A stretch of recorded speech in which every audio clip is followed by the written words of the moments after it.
The administration of Donald Trump is truly shocking today. The American military stated that on February 5, Washington and Moscow agreed to resume high-level dialogue between the militaries of the two countries after talks in Abu Dhabi. This may indicate a step toward normalizing some relations between the United States and Russia. At the same time, the United States and Russia are moving closer to an agreement to extend the new Strategic Arms Reduction Treaty Arms Control Treaty, although the Russians are currently trying to manipulate this issue. At the same time, more details emerged today about the parallel negotiations between Xi Jinping, Donald Trump, and Vladimir Putin. Yesterday, on February 4, it was officially announced in Beijing that such simultaneous contacts highlight China's desire to promote coordination among major powers, prevent the escalation of global tensions, and ensure strategic stability in the world amid growing uncertainty. But essentially, China has now found itself in a position where it can choose between Russia and the United States of America.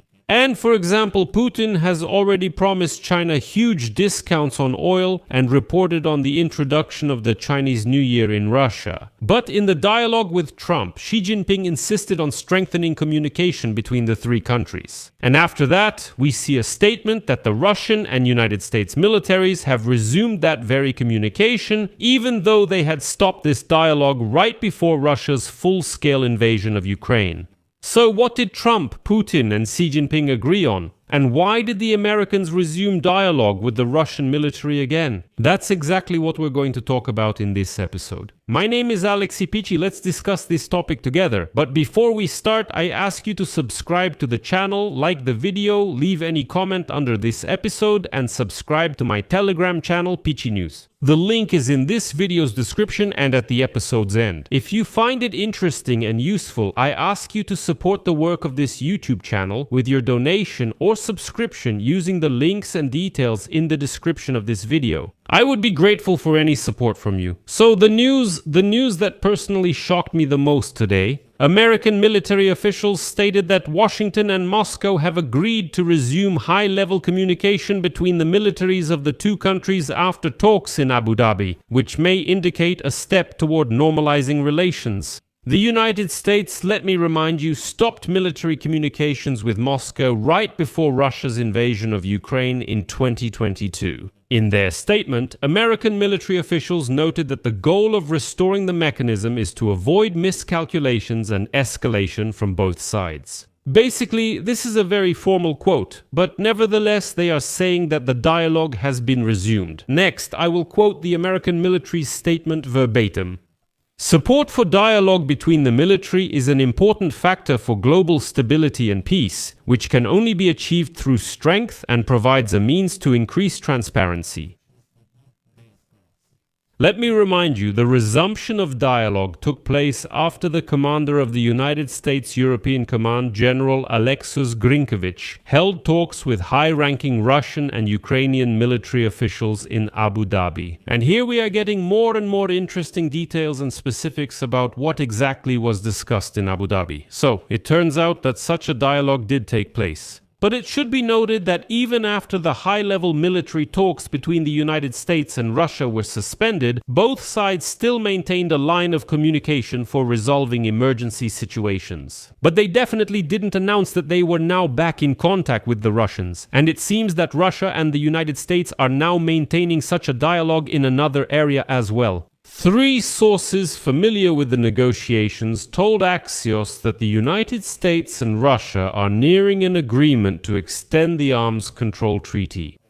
The new Strategic Arms Reduction Treaty, which expired today, February 5th, two of these sources cautioned that the draft plan still requires approval from both presidents. Another source confirmed that negotiations have continued over the past 24 hours in Abu Dhabi, where, as we all thought, talks were only being held about ending Russia's war against Ukraine.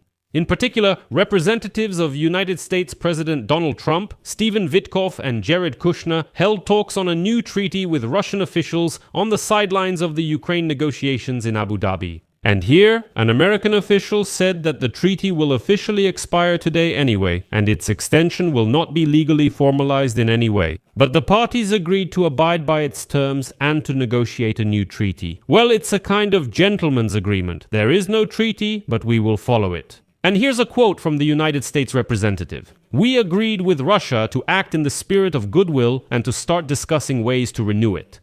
Honestly, there's no reason to be surprised by this. Let me remind you, the Russians disrupted the energy truce, which, according to Donald Trump, was supposed to last exactly 1 week. Well, he said it would be from Sunday to Sunday. But on the 4th day after the public announcement that this truce had begun, the Russians struck Ukraine's energy sector again, and on the coldest day at that, to which Trump stated that Putin kept his word.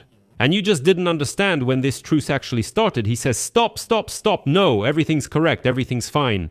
According to Donald Trump, this energy truce began on January 25 and ended on February 1. But, as I already mentioned in one of the previous episodes, the Ministry of Defense of the Russian Federation officially reported that on January 25, 26, and 27, they carried out strikes on Ukraine's energy infrastructure. This statement is from the Russian Ministry of Defense, not Ukraine. With Trump, Putin kept his word, though by Trump's logic, the ceasefire started precisely on the 25th. So, such leniency from Donald Trump led to unprecedented audacity from the unwashed Russians. Today, the head of the Russian Foreign Ministry, Sergei Lavrov, cynically stated that Russia supposedly did not start attacks on civilian targets. Namely, Ukraine was the first to start striking Russian energy facilities, and poor Russia was simply forced to respond to all of this and continue. Quote from Lavrov, "We never started these actions. It was the Ukrainians who were the first to strike at energy and other civilian facilities, including residential buildings and stores. We endured for a long time, restrained ourselves, but now we are forced to respond." In addition, Lavrov went on to claim there were many examples of Russia showing goodwill and accused Ukraine of violating previous agreements on an energy truce. So, Ukraine is already being blamed for the energy truce breakdown, not Russia, even though Russia isn't actually targeting the energy sector. I wouldn't be surprised if it gets to the point where Lavrov and Putin say it was Ukraine back in 2022. Oh, they launched a full-scale attack on us. We were just defending ourselves. We didn't start the war. It was all the Ukrainians. You see, the cynicism is just off the charts. Lavrov comes out and says, "We didn't strike residential buildings, we didn't hit the energy sector, we didn't attack hospitals and so on." Let me remind you that on the very first day of the full-scale war, there is plenty of footage showing Russian shells hitting residential buildings, residential schools, and so on. My own school was destroyed literally in the first weeks of the full-scale war, and it was destroyed by Russian shells and missiles. Lavrov says we weren't the first. Do you think Trump will respond to this lie? I doubt it, but let's return to our topic. As I said, on February 4th, Xi Jinping spoke with both Putin and Trump in one day, which is an unusually rare diplomatic occurrence. As stated in Beijing, quote, "Such simultaneous contacts highlight China's desire to promote coordination among major powers, prevent the escalation of global tensions, and ensure strategic stability in the world amid growing uncertainty." And during the virtual meeting with Putin, Xi Jinping analyzed the progress in relations between China and Russia over the past year, mentioning achievements in strategic coordination, the economy, economic cooperation, cultural exchanges, and multilateral cooperation. Putin stated that Russia is ready to continue to firmly support China in defending its sovereignty and security, expanding cooperation in education and culture, as well as promoting the joint prosperity of the two peoples. Well, as Chinese media report today, against the backdrop of growing geopolitical tensions, Xi Jinping emphasized that China and Russia, as responsible major countries, are obliged to uphold global fairness and justice, protect the international system with the United Nations at its core, and the fundamental norms of international law. Well, that's just ridiculous. Actually, justice, fairness, and law and Russia, these are completely incompatible things. Where is justice, fairness, international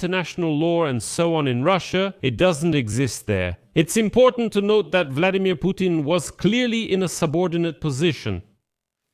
Reuters agency reports today that the discount at which Russian suppliers sell their oil to China has reached record levels. After Donald Trump announced on Monday the conclusion of a trade deal with India, which involves refusing raw materials from Russia, Indian refineries have been reducing their purchases for several months, and the Chinese are taking advantage of this. Some batches are being redirected to China, but sellers have to make price concessions. Discounts on the Eastern Siberia Pacific Ocean grade increased this week in Chinese ports to almost $9 per barrel compared to the benchmark Brent. Recently, these discounts were $7. The discount for the Urals grade, which was mainly shipped from Western Russian ports to India and is now partially redirected to China, has reached $12 per barrel. But it's also important to note that in this case, we're talking about discounts on the price at the importer's ports, which includes transportation costs. In Russian ports, where oil is shipped for export, prices are significantly lower and the discounts are even greater. And now it's reported that during a phone conversation yesterday, Putin was practically begging Xi Jinping to buy more Russian oil. Like, we're ready to offer Comrade Xi even more, please, just buy it. And here, Xi Jinping found himself in a very interesting position, because on that same day, Donald Trump was offering American and Venezuelan oil to China. And so the phone conversation between Xi Jinping and Trump was dedicated to issues of improving relations between China and the United States. And what's interesting here is that even Chinese media write that it was Xi Jinping who insisted on strengthening communication, properly resolving disagreements, expanding practical cooperation, and deepening trust, calling on both sides to seek ways of peaceful coexistence and mutually beneficial cooperation. Donald Trump responded that the relationship between the United States and China is the most important bilateral relationship in the world. He said he welcomes China's achievements and that the United States is ready to boost cooperation and stable relations. What does this mean? It means that China understands perfectly well that it is currently in the most advantageous geopolitical and geostrategic position and can balance between the United States and Russia. If the Kremlin doesn't offer China everything it wants, Beijing can easily move toward closer cooperation with Western countries. Especially since Europe is now also trying to establish trade relations, first and foremost. No, let me emphasize, they will never become allies of the United States, and China will never be. Just so you're not confused, China won't fully embrace the United States. No, that won't happen, but China can use this topic to put pressure on Russians, and moreover, it's already doing so. These calls on the same day explain a lot. Russia, besides China, really doesn't have any strong allies left, so Putin will, even lick Xi Jinping's heels if he orders it. And there's no point pretending that's not the case. Of course, Russians will proudly say, "No, come on, that will never happen." But Russia is already a vassal of China. Whatever China says, Russia will do, and if it doesn't, China will stop helping, stop buying its goods, and stop supporting its economy. But it's interesting that the United States of America is now also trying to keep in contact with both China and Russia. And they're doing it equally at an equal distance, trying to maintain exactly the kind of balance that we see today. I'll leave it at that. Share your opinions and conclusions in the comments below this episode. If you found this episode interesting and useful, you can support our YouTube channel with your donation or by subscribing, becoming a sponsor on YouTube. All the links and details are in the description of this video. I will be grateful for any support you can give. That's all for now. Take care of yourselves. Goodbye, everyone.